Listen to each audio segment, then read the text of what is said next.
En attendant sa prise de fonction officielle en janvier, le président élu Donald Trump a présenté son plan d'action dans un message vidéo.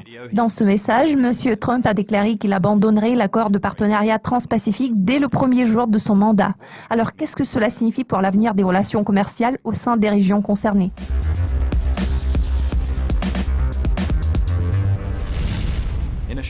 Dans une courte vidéo publiée sur YouTube, M. Trump a déclaré qu'il allait publier une note d'intention pour retirer les États-Unis du partenariat transpacifique. Selon lui, cet accord est un désastre potentiel pour les USA.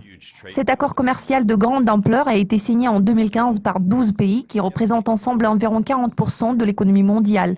L'accord de partenariat transpacifique avait pour but de renforcer les liens économiques et de stimuler la croissance. Cependant, il a fait l'objet de critiques pour le fait de ne favoriser que les grandes entreprises.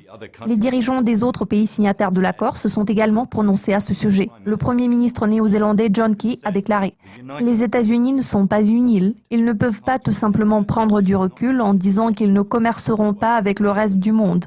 En certains moments, ils seront obligés d'y réfléchir. » Le Premier ministre japonais Shinzo Abe s'est exprimé de manière encore plus catégorique. Le TPP n'aurait pas de sens sans les États-Unis. Cette nouvelle pourrait porter un autre dur coup aux relations sino-américaines. Selon Da Wei, spécialiste des États-Unis à l'Institut chinois des relations internationales contemporaines, le retrait des États-Unis du TPP témoigne du rejet de la mondialisation par l'Amérique. La mondialisation est bénéfique pour la Chine et la Chine ne veut pas aller à contre-courant de la mondialisation.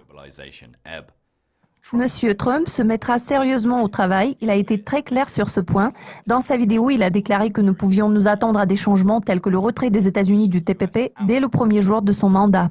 Cela conclut la revue de presse dédiée au plan d'action de Donald Trump. Merci de votre attention. Restez à l'affût de nos mises à jour régulières sur Dukascopy TV tout au long de la semaine pour être au courant de tout ce qui se passe sur les marchés financiers.